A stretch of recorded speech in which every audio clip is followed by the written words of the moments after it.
The letter said I had until Friday to tear down my fence.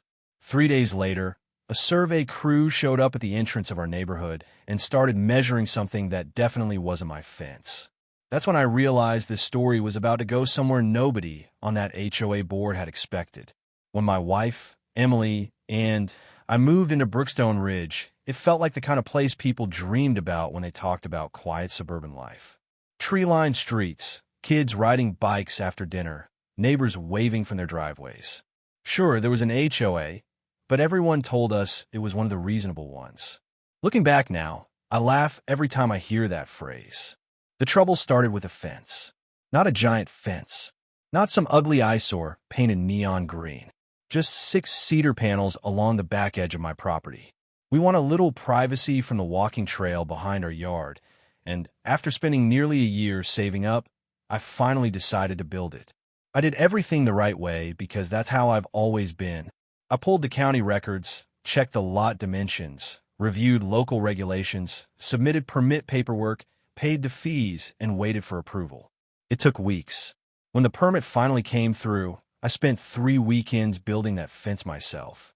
Every post was measured twice. Every panel was leveled. By the time I finished, I stood there with a cold beer in my hand and felt something I hadn't felt in a while: pride. It wasn't just a fence. It was proof that after years of working long hours and pinching pennies, we were building a life that actually belonged to us. Emily loved it. The neighbors complimented it.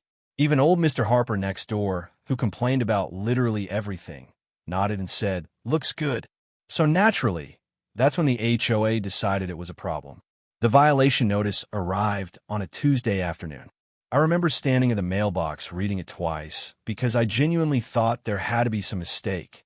According to the letter, my fence had been built on community-owned land and needed to be removed by Friday. Friday. 3 days. If I failed to comply, I would be fined $150 per day until the violation was corrected. At first, I wasn't angry. I was confused. Then I was annoyed.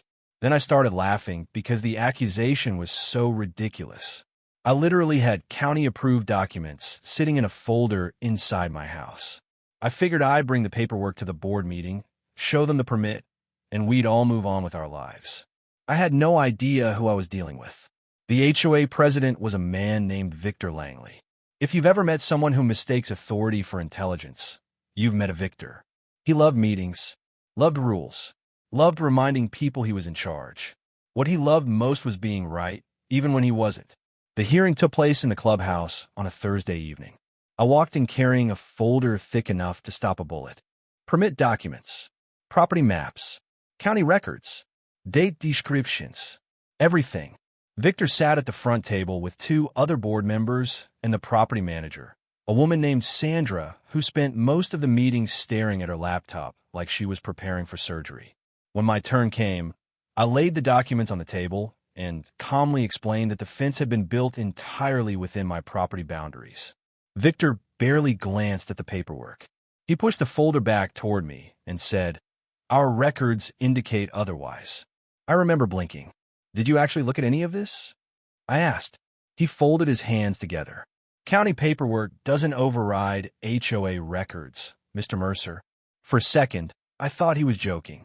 He wasn't. "The county determines property lines," I said. "Not the HOA." Sandra finally looked up from her laptop and said, "Our property manager's report shows encroachment on a common space." "Then your report is wrong."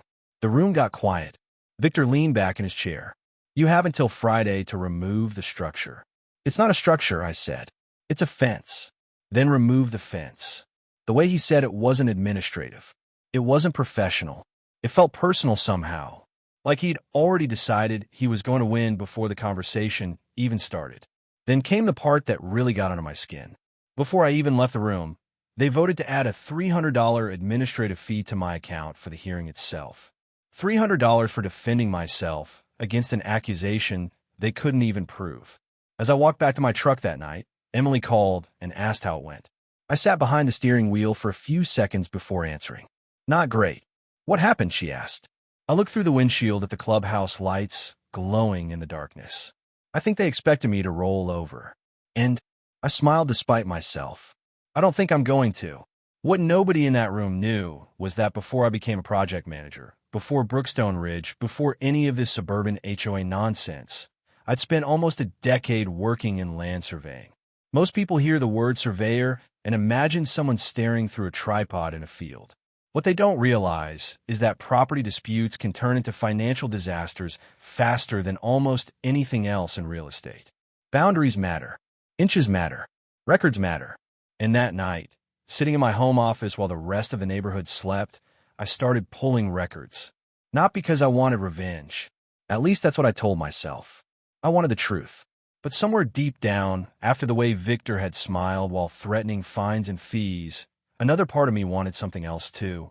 I wanted to know exactly how confident he should have been before telling me to tear down my fence. The next morning, I started before sunrise.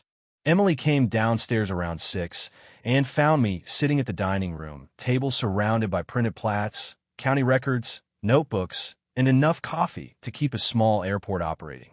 She looked at the mess, looked at me, and immediately understood that I had entered one of those moods where I wasn't going to stop until I found an answer. "You stayed up all night, didn't you?" she asked. I shrugged. "Maybe. That's a yes." She poured herself coffee and sat across from me. "What are you looking for?" I stared at a subdivision map spread across the table. "I don't know yet." That was the truth. At that point, I wasn't hunting for some grand conspiracy. I was simply trying to understand how the HOA had become so certain that I was wrong when every official record suggested otherwise. So I started where every good surveyor starts. Original documents. Not summaries. Not management reports. Not HOA spreadsheets. The real stuff. The subdivision had been developed in the late 80s by a regional builder that no longer existed. Fortunately, county records never forget. By mid-morning, I had copies of the original recorded plat, several amendment filings, easement records, parcel transfers, and property descriptions dating back decades. Most people would have found it mind-numbingly boring. To me, it felt like reading the opening chapters of a mystery novel. Every neighborhood leaves a paper trail. Every boundary tells a story. Sometimes those stories stay buried because nobody bothers to look. Around noon, I noticed something strange. It wasn't dramatic at first. Just a measurement that didn't quite line up. A small discrepancy near the front entrance of Brookstone Ridge where the HOA's decorative brick wall sat. The wall was one of Victor's favorite features. He mentioned it constantly during meetings. It stretched along the entrance road with large stone columns and a bronze neighborhood sign in the center. According to Victor, it represented community pride. According to the numbers sitting in front of me, it represented something else entirely. I checked the measurements again, then a third time. Then I drove to the county office and pulled additional archived records. By late afternoon, I was no longer curious. I was concerned, because every source I checked kept pointing to the same conclusion. The wall wasn't where everyone thought it was. That evening, I dug deeper. What started as one discrepancy became several. I overlaid historical plats with current GIS data. I compared parcel dimensions. I reviewed developer transfer records. The deeper I went, the worse it got. At one point, Emily walked into my office carrying dinner and found me staring silently at my monitor. "What's wrong?" she asked. I slowly leaned back in my chair. "I think the HOA has a much bigger problem than my fence." She set the plate down. "How big?" I laughed once. Not because it was funny, because I couldn't believe what I was seeing. Potentially 30 years big. The next day, I brought out professional equipment I still own from consulting work. GPS grade survey instruments, calibration tools, reference markers, the kind of equipment that doesn't care about opinions or HOA politics. It only cares about facts. I spent 2 days collecting measurements. Early mornings, late afternoons, multiple verification passes. By Sunday evening, the evidence was overwhelming. The decorative entrance wall appeared to extend approximately 14 inches beyond the platted boundary line and onto land originally conveyed to several private property owners decades earlier. 14 inches doesn't sound like much until lawyers get involved. Then 14 inches can become $40,000 or $100,000 or more, especially when the encroachment has existed for decades and affects recorded property interests. The funny part was that the entire situation existed because Victor couldn't leave my fence alone. If he'd simply reviewed my permit and admitted the HOA made a mistake, none of this would have happened.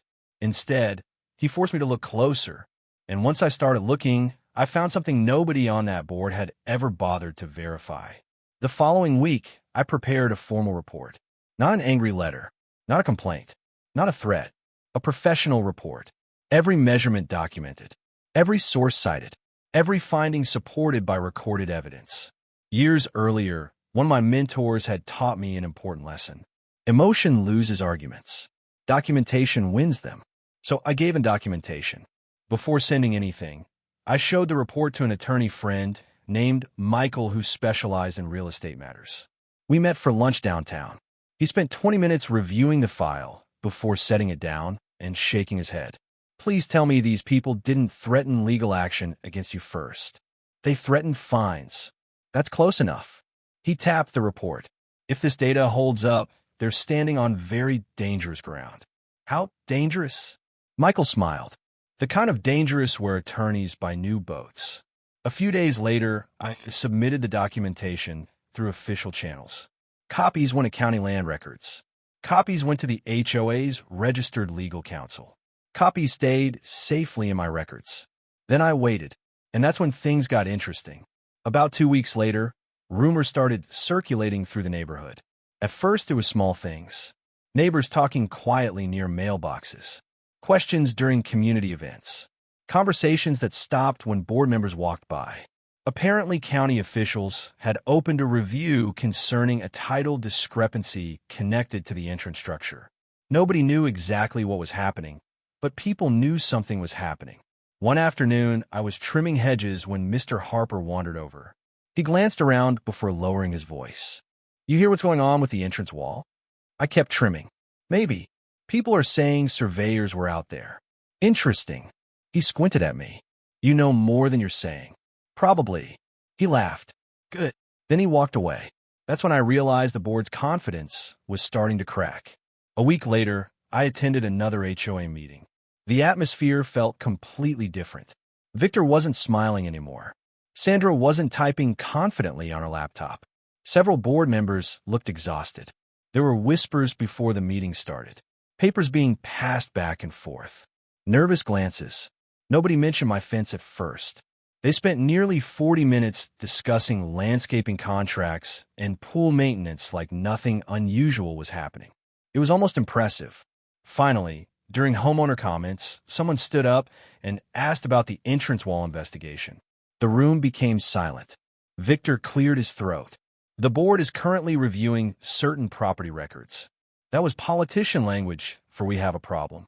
Another homeowner raised her hand. "Is it true the wall might be on private property?" Victor's jaw tightened. "No final determination has been made," which was technically true.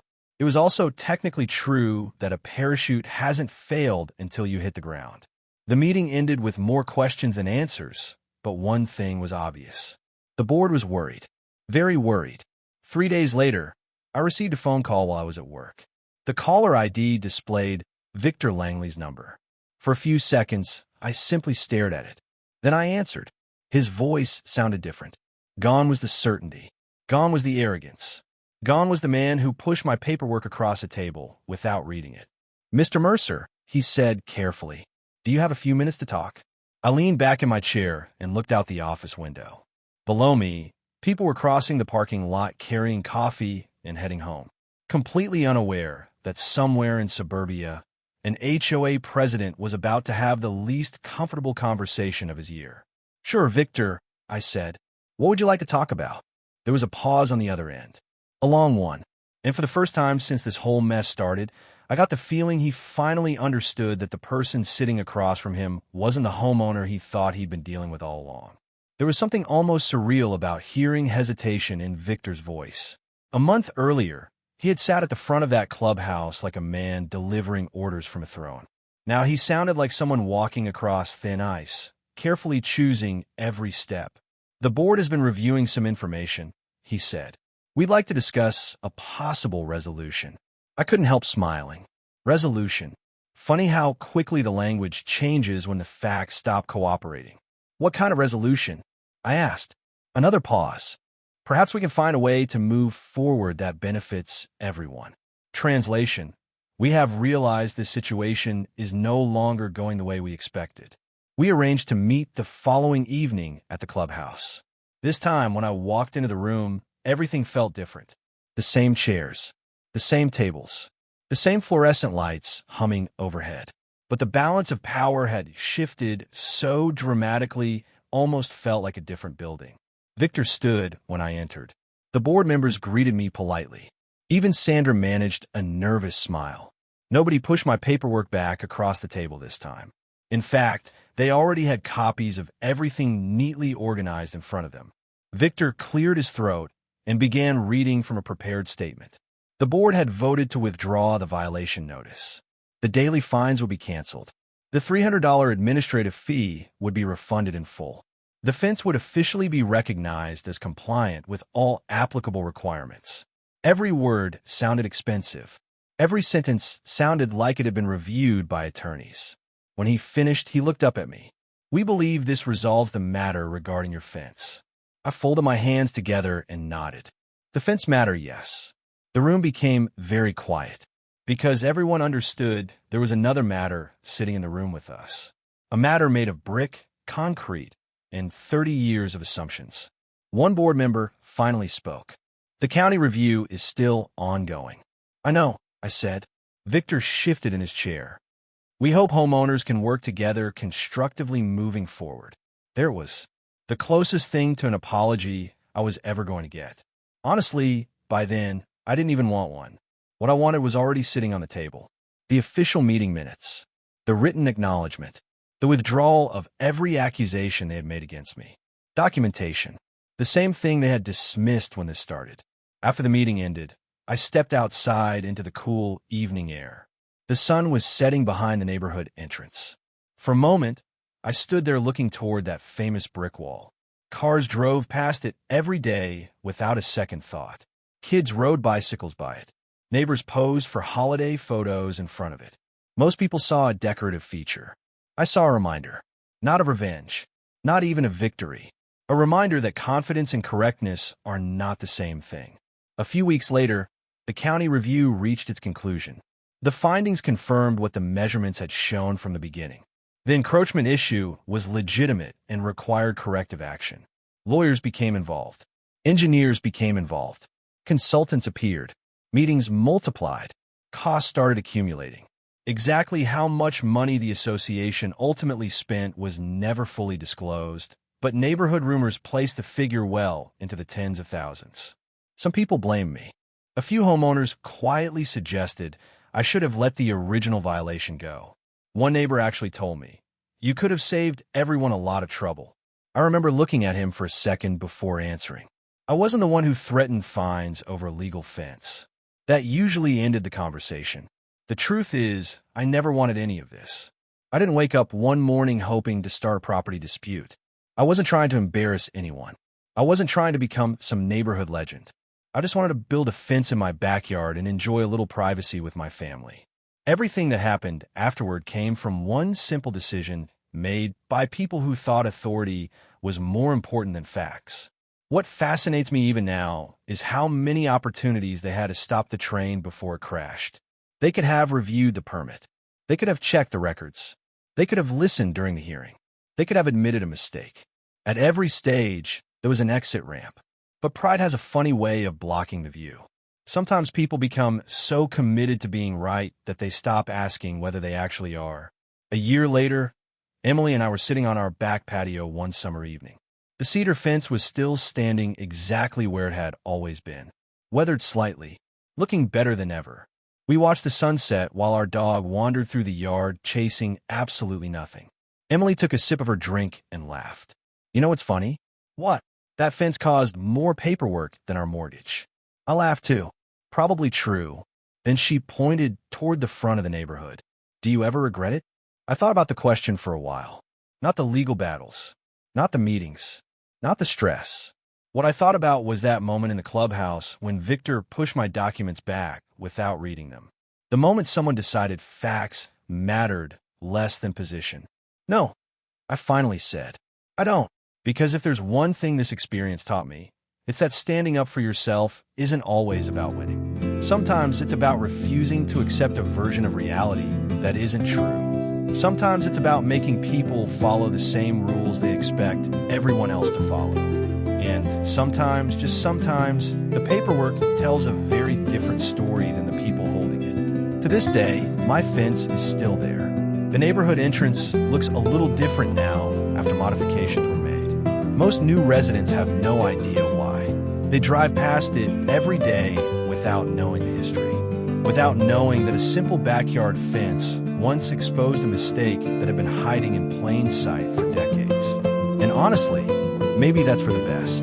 But here's what I'd love to know from you. If you were in my position, would you have let it go after the HOA backed down? Or would you have pushed forward once you discovered the truth?